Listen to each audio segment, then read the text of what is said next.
Hola a todos los seguidores del canal. Mi nombre es Cayo, y hoy estoy aquí para compartir mi historia de vida, en la cual alcancé la riqueza por medios oscuros. En ese tiempo era ingenuo, y en un momento de desesperación hice un pacto con el diablo. Las consecuencias han ido mucho más allá de lo que imaginaba, pero estoy convencido de que muchos de ustedes, en mi situación, habrían hecho lo mismo. No tomé esa decisión por ambición, sino únicamente por amor. Mi familia y yo vivíamos en un barrio humilde en la gran ciudad de São Paulo. A pesar de las condiciones precarias, éramos niños felices. Mis padres no tenían buenos trabajos, pero lo que ganaban nos permitía sobrevivir. Sin embargo, todo cambió cuando mi querida madre consiguió empleo en un lujoso condominio. Ella empezó a trabajar como empleada doméstica en una hermosa mansión, propiedad de un rico empresario. Después de 3 años trabajando allí, nos abandonó. Simplemente, salió temprano una mañana para ir a trabajar y dejó sobre la mesa una carta de despedida explicando sus verdaderos motivos. Ese fue el peor día de mi vida, porque no supe de la carta hasta el día siguiente. Aquella noche, cuando no regresó a casa, imaginé lo peor. Pensé que había muerto. Mi padre solo lloraba y no decía nada. Creo que una de las cosas más difíciles para él fue contarme que ella nos había abandonado. En ese momento, yo tenía apenas 14 años, y mis 2 hermanos, Miguel y Fabio, tenían 6 y 9, respectivamente. En la carta, mi madre escribió que estaba embarazada de Roberto, el empresario, y que ambos estaban enamorados. Sin embargo, según ella, Roberto no quería cargar con el peso de llevar a toda su familia. Mi madre siempre fue una mujer muy ambiciosa, y estoy convencido de que su embarazo fue intencional. Aunque ella nos decía que se había enamorado de él, todos sabíamos que no era así. Estaba cansada de la vida de pobreza que llevábamos. Mi padre sufrió mucho con su partida, y lo peor de todo es que, después de que ella se fue, nuestra situación empeoró drásticamente. Mi padre era albañil y realizaba algunos trabajos esporádicos. En esa época no tenía un empleo formal, pero trabajaba para una constructora con un contrato temporal. Mi padre siempre fue un hombre muy trabajador, salía temprano por la mañana y no volvía hasta tarde por la noche.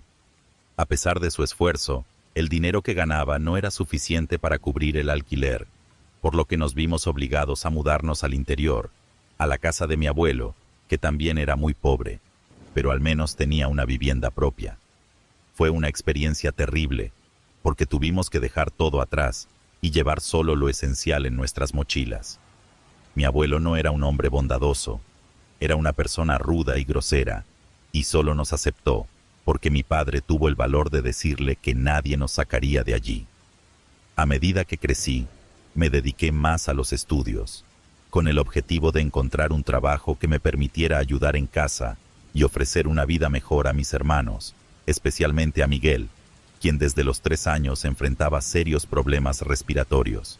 Sus crisis eran constantes, y afortunadamente, el centro de salud del pueblo, a pesar de ser muy precario, contaba con el equipo necesario para atender sus emergencias.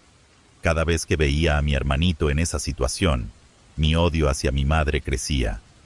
¿Cómo una persona podía tener el valor de abandonar a un niño tan frágil? Soñaba despierto con cambiar mi vida para cuidar de mi hermano.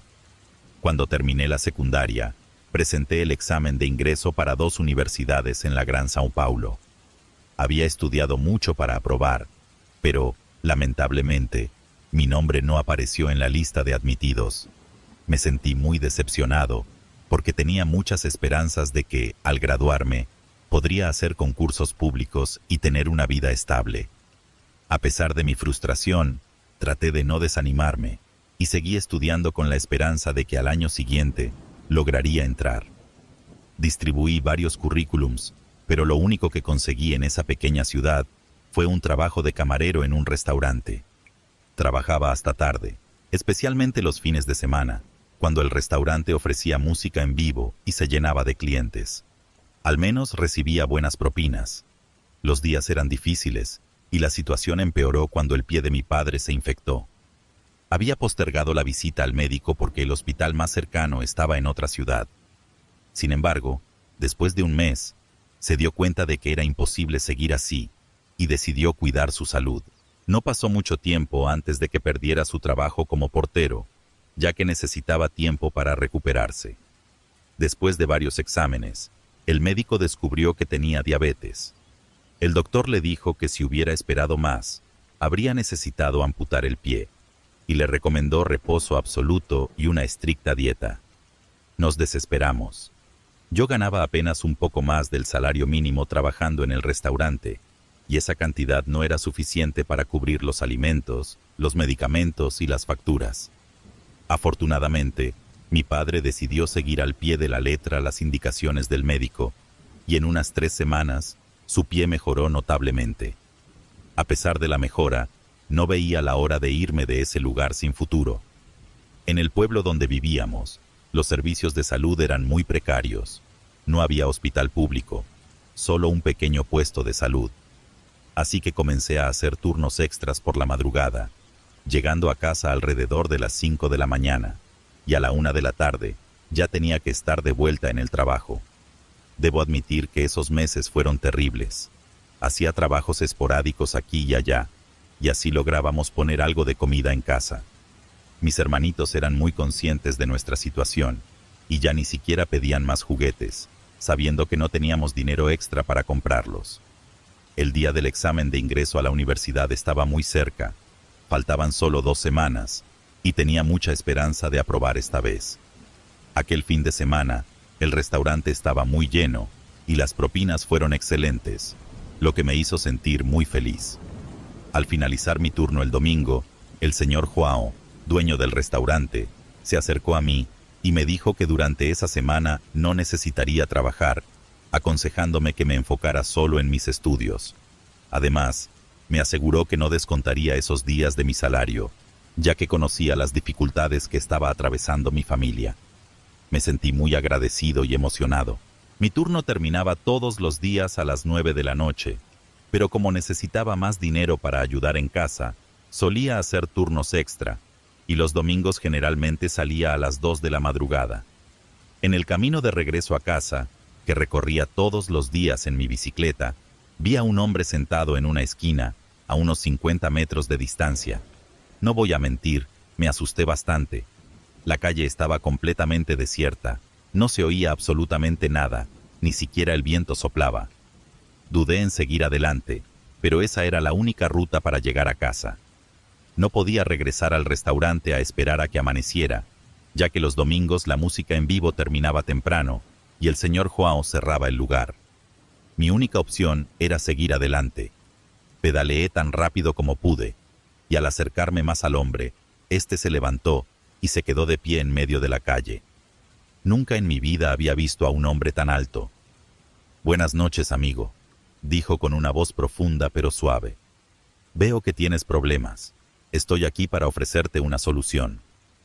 Pensé que era algún vendedor loco a esa hora, pero con educación le respondí que no estaba interesado en lo que tuviera que ofrecer. Sonrió de manera fría y replicó que no estaba allí para vender, sino para comprar. No tenía la menor intención de quedarme en la calle con un desconocido que podía ser un maniático, así que me alejé lo más rápido posible. Esa noche, soñé con aquel hombre, y en mi sueño me devoraba mientras sonreía. Me desperté aterrorizado, y el insomnio se apoderó de mí, pues el sueño había sido extremadamente real. Aún sentía dolor en el estómago al despertar. Esa semana estaba lleno de esperanzas, ya que la prueba sería en solo 8 días, y había puesto en ella todas mis expectativas de cambiar de vida. Necesitaba ser alguien, dejar atrás esa vida de miseria. Probablemente, si no tuviera que asumir todos los gastos de mi padre y de Miguel, llevaría una vida normal. El gobierno proporcionaba algunos medicamentos para la diabetes, pero mi padre necesitaba otros 2 medicamentos para mantener controlados sus niveles de azúcar. Desafortunadamente, el viernes Miguel enfermó gravemente. Su salud cambió drásticamente en solo 24 horas. La fiebre no cedía, y sus crisis de tos y asma eran intensas, acompañadas de vómitos. Fue algo terrible de presenciar. Llevaba días resfriado, algo habitual en él, por lo que no sospechábamos que tuviera alguna otra enfermedad grave. Ese fue el peor día de mi vida, ya que estaba convencido de que mi hermano no sobreviviría. Esas cosas terribles siempre parecen ocurrir en plena noche.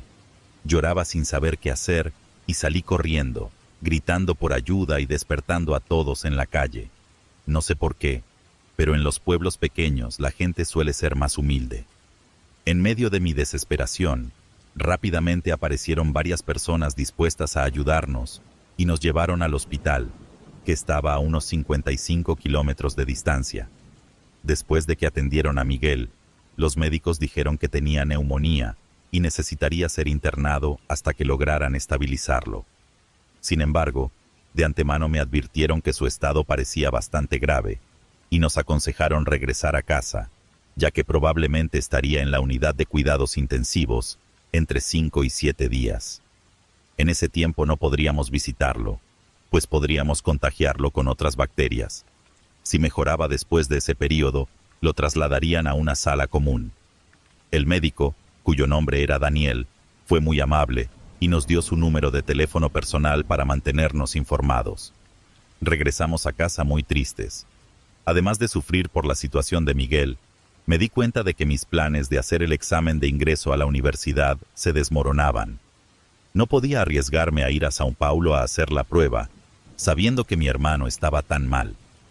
A la mañana siguiente, volví a mi rutina de trabajo porque necesitaba el dinero extra de las propinas. Como mencioné antes, los fines de semana eran muy lucrativos gracias a la música en vivo, especialmente los sábados, cuando el restaurante se animaba con forró y arrocha. Ese día recibí muchas propinas, porque en los pueblos pequeños las noticias corren rápido, y todos sabían de la situación de mi familia.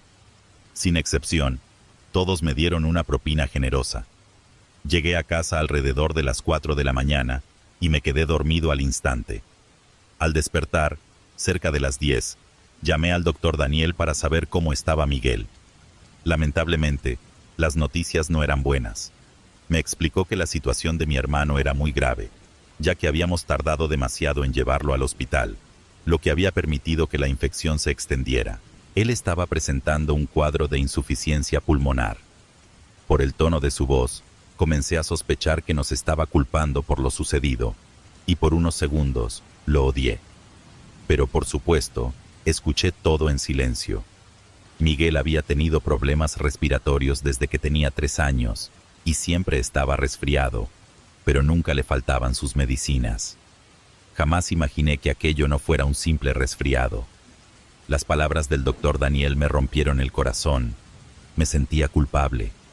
Mi padre estaba allí, vigilando la puerta del hospital, y aunque tenía miedo de que algo le pasara debido a su diabetes, él me aseguró que estaba tomando sus medicamentos adecuadamente. Ese domingo fui a trabajar por pura obligación.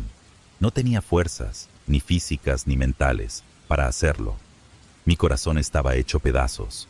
Cerca de las 2 de la madrugada salí del trabajo, y allí estaba aquel hombre en el mismo lugar, sentado. Me sentía tan triste y desolado que ni siquiera sentí miedo al verlo. A medida que me acercaba, él se dirigía al centro de la calle. Cuando pasé a su lado, dijo: «Buenas noches, Cayo. Estoy aquí para resolver todos tus problemas».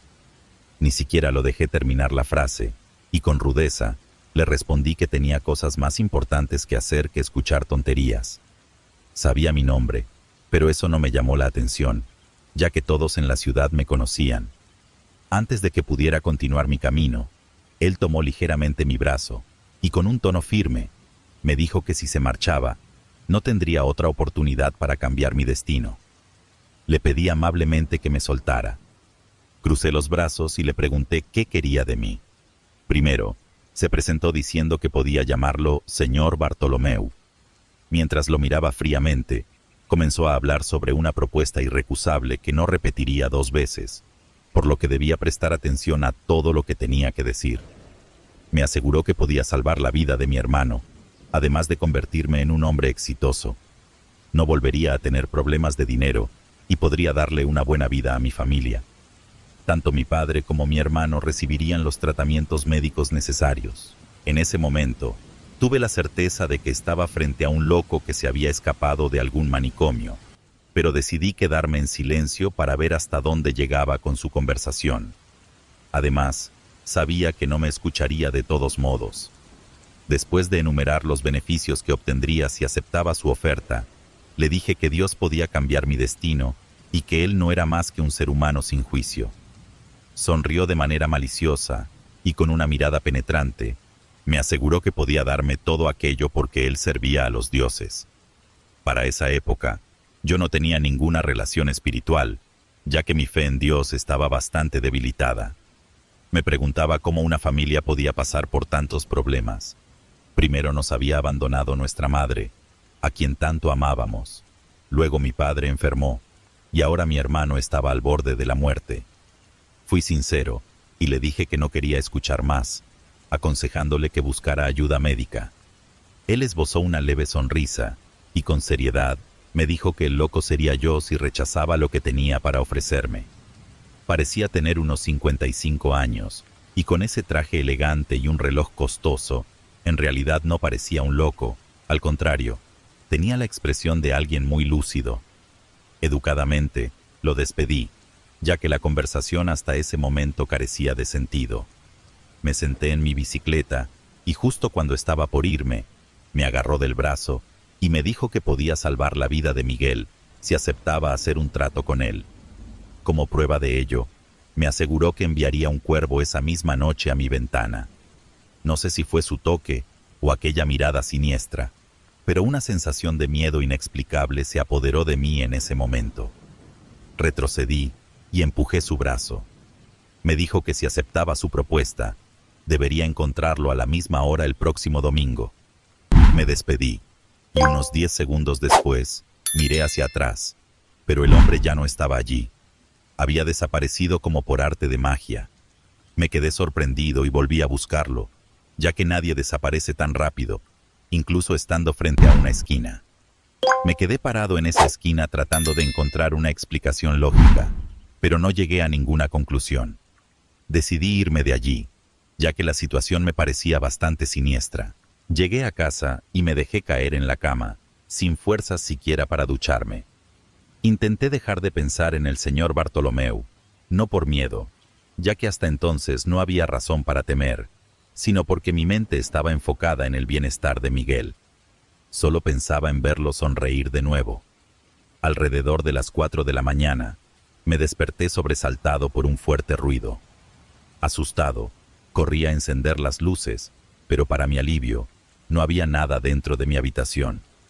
Me di cuenta de que el ruido venía de afuera.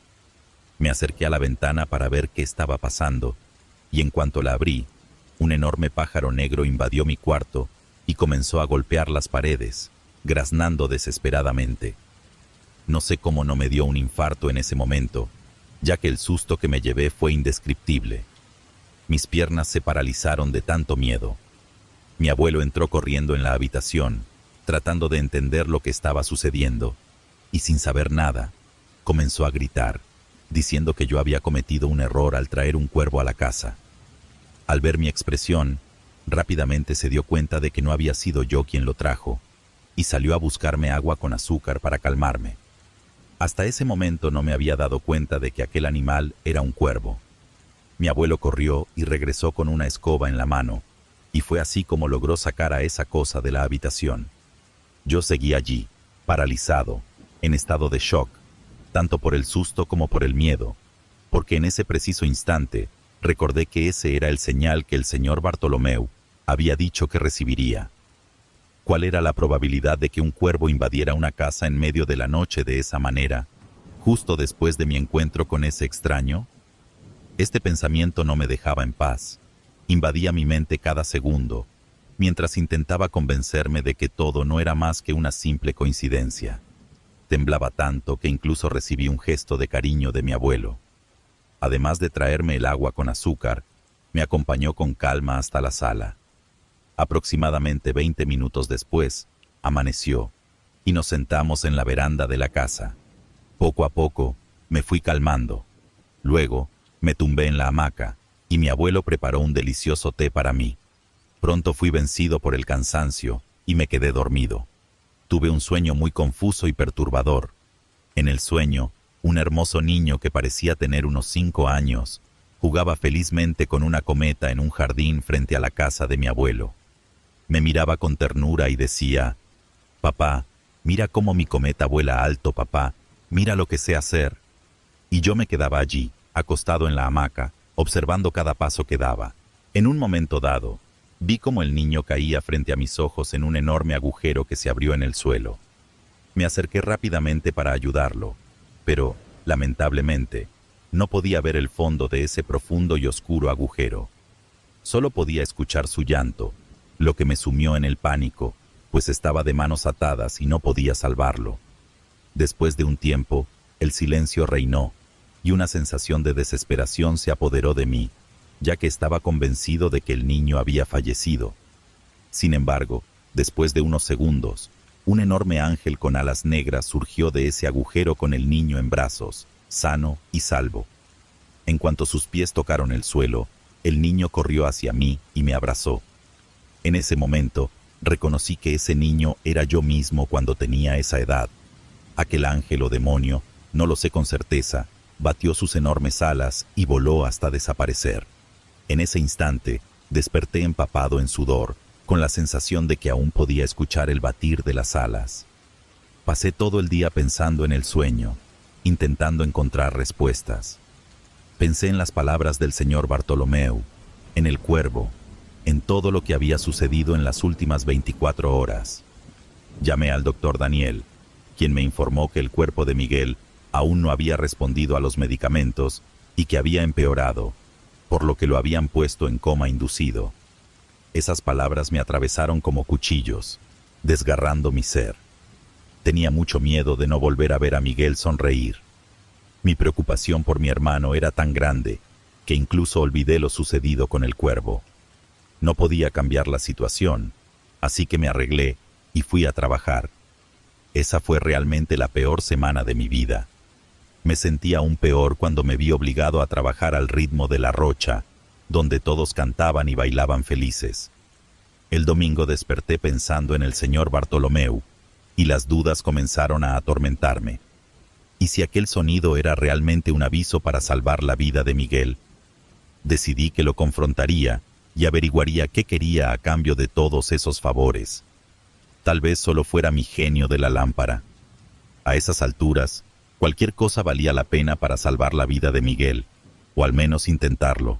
Estaba tan ansioso por encontrarme con él que mentí al señor João, diciendo que me sentía mal y que necesitaba irme. Tomé mi bicicleta y me dirigí al lugar de siempre. Me llenó de alegría y esperanza ver que el señor Bartolomeu estaba allí sentado. Sentía que el sueño y el cuervo estaban de alguna manera interconectados.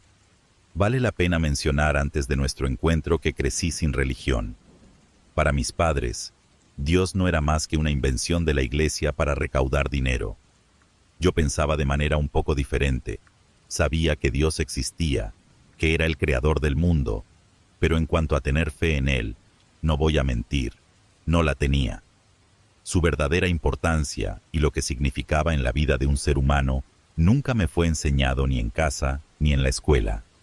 Además, era un joven sin malicia, muy ingenuo, y ni siquiera sospeché lo que estaba por venir. Sin embargo, creo que muchos de ustedes habrían hecho lo mismo que yo, por amor.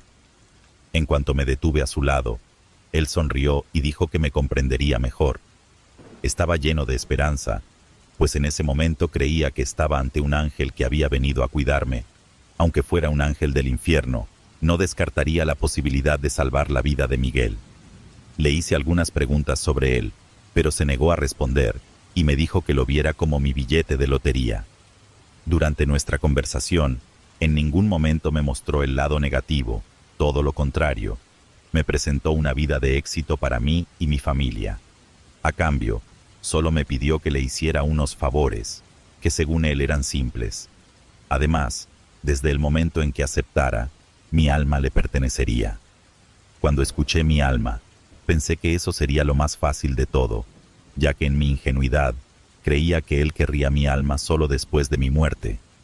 En cuanto a esos pequeños favores que consistían en rituales de sacrificio, acepté de inmediato, aunque en esos rituales también se requería mi sangre. Eso era muy poco comparado con lo que él me estaba ofreciendo. Acepté sin dudarlo, pero le dejé claro que solo cerraría el trato cuando Miguel estuviera completamente a salvo. Y si después de eso nuestras vidas continuaban igual, sin cambios, después de unos 5 años, cancelaría el acuerdo y dejaría de hacer los rituales. Tras esta conversación, acordamos otro encuentro, pues debíamos sellar el pacto con sangre. Con una leve sonrisa macabra y una mirada sombría, me pidió 2 domingos, y en el tercero sellaríamos el pacto. No sentí miedo en ningún momento. La esperanza de ver a Miguel sonreír de nuevo alimentaba mi valentía. Una pequeña parte de mí seguía siendo algo incrédula, pensando que tal vez aquel hombre no era más que una persona común con problemas mentales. Esa noche, al llegar a casa, encontré a mi padre allí, acostado en el sofá, consumido por la tristeza. Sentí mucha pena por él. Me fui a mi habitación y no tardé en dormirme, ya que después de hacer el trato, una chispa de esperanza de días mejores nació en mi corazón. Alrededor de las 8 de la mañana, llamé al hospital, pero las cosas seguían igual. Miguel seguía entubado y en coma inducido. Y así fue por 2 días más, hasta que recibimos la noticia de que Miguel había tenido una mejoría significativa. Ya no tenía septicemia y sus pulmones estaban completamente limpios, sin secreción. Ya podía recibir visitas, pues lo habían trasladado a la sala de enfermería. No es que no pudiéramos visitarlo antes en la UCI, pero, por recomendación de los médicos, debía permanecer en aislamiento para su propio bienestar. Recuerdo como si fuera ayer lo que sentí en ese momento. Salté de alegría y corrí por la calle, gritando la buena nueva a todos. Luego volví corriendo a casa y fuimos todos al hospital. Miguel estaba muy delgado, pero había en sus ojos un brillo de felicidad por vernos allí con él. Días después, fue dado de alta. Durante ese periodo, comencé a cuestionarme si realmente la intervención del señor Bartolomeu había tenido algo que ver en la milagrosa recuperación de mi hermano, o si era la ciencia la que había hecho su trabajo, y esta última hipótesis me parecía la más obvia. Una semana después, mi padre recibió una llamada de la constructora en la que trabajaba cuando vivíamos en la ciudad de São Paulo, ofreciéndole un empleo con derecho a vivienda y alimentación. Aunque parecía una coincidencia, lo vi como una confirmación de que el señor Bartolomeu estaba satisfecho y cuidando de nosotros. Comencé a soñar despierto con la vida de éxito que él me había prometido. El día de nuestro encuentro, llevé algo que no había mencionado antes, pero que él me había pedido, una daga afilada. Acordamos todos los detalles, qué debía hacer, cuándo hacerlo y, lo más importante, cómo contactarlo, ya que no sería por teléfono. Me dio el nombre de un libro que debía comprar en cuanto llegara a São Paulo, y me indicó incluso el número de la página que contenía el ritual, con el paso a paso para invocarlo, además de las oraciones diarias de agradecimiento. Luego me pidió la daga, y cuando se la entregué, hizo un fino corte en mi mano. Después, llevó mi mano a su boca. Su expresión en medio de esa escena aterradora era de extremo placer. Antes de despedirnos, me reveló su verdadero nombre y me dijo que, a partir de ese momento, le debía veneración y respeto. Inocentemente, me fui de allí sintiéndome protegido por ese ser sobrenatural y orgulloso de haber sido elegido entre millones. Un mes después, nos mudamos de vuelta a São Paulo. Los primeros meses vivimos en una casa minúscula, alquilada por la constructora, pero pronto mi padre alquiló una casa más cómoda para que tuviéramos un poco más de confort, ya que le dieron un puesto de confianza y pasó a ser maestro de obras. La constructora estaba en expansión, y para mi padre todo iba viento en popa. Mis hermanos retomaron sus estudios, aunque al principio encontraron algunas dificultades, ya que la pequeña escuela del interior de donde veníamos era terrible.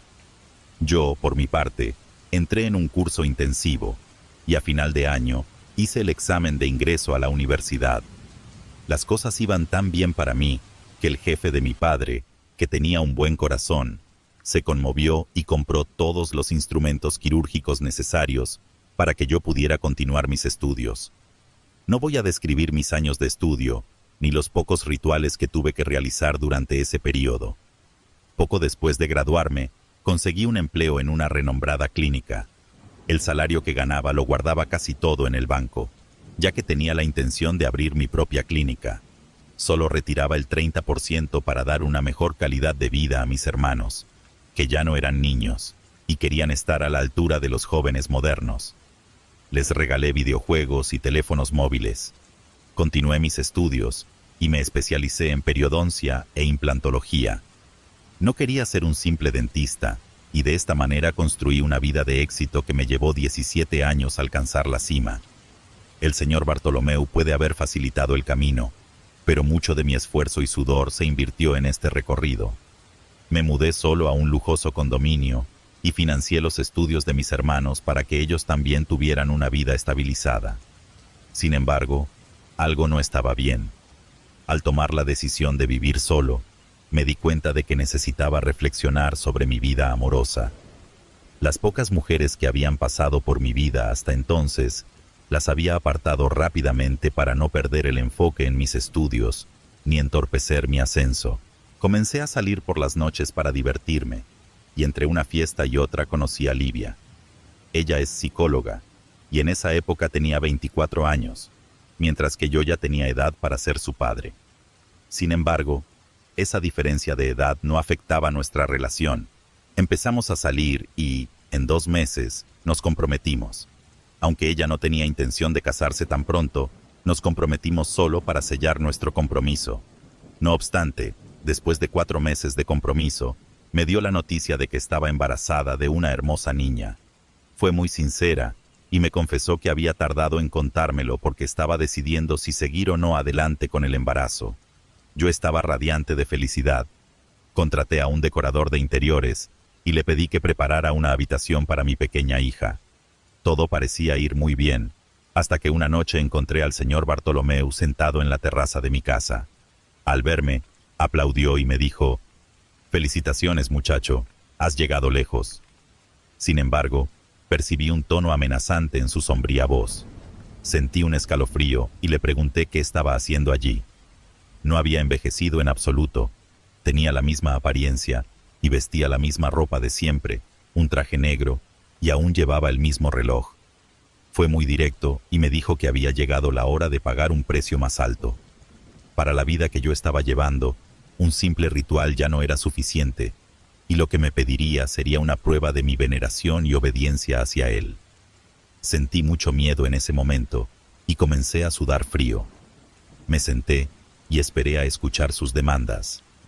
Fue entonces cuando me pidió como prueba a mi hija, que estaba a punto de nacer, y en voz alta exigió que ella fuera el próximo sacrificio. Ni siquiera lo dejé terminar, y grité que jamás haría eso, que él nunca tendría a mi hija. Los rituales continuaría haciéndolos como habíamos acordado años atrás, pero nada más. El señor Bartolomeu no dijo nada, simplemente se levantó y se fue. Yo estaba aterrorizado. ¿Y si se llevaba a mi hija, que ni siquiera había nacido aún? Los meses que siguieron fueron una pesadilla. Vivía con miedo de que algo sucediera durante el parto. En ese tiempo realicé varios rituales, pero no me atreví a invocarlo, temiendo tener que enfrentarme a él nuevamente. Nuestra querida Julia nació pesando 4 kilogramos, completamente saludable, y entonces pude respirar aliviado. Cuando Livia salió del hospital, vino directamente a mi casa, y a partir de ahí empezamos a vivir juntos. Esa misma semana, cuando estaba en el punto más alto de mi felicidad, recibí una llamada telefónica de mi padre. Al principio pensé que era para felicitarme, pero tristemente me dio una mala noticia. Miguel había sido asesinado tras resistirse a un asalto. No voy a describir cómo me sentí, porque sé que pueden imaginarlo, pero el dolor era, y sigue siendo, inmenso. Acudí a varios hechiceros que se decían poderosos, intentando deshacer el pacto, pero todos me dijeron que no podían hacer nada al respecto. Decidí contarle todo a Livia, aunque tenía miedo de que me dejara, pero necesitaba su ayuda. Estaba al borde de la locura. Ella quedó horrorizada, pero permaneció a mi lado.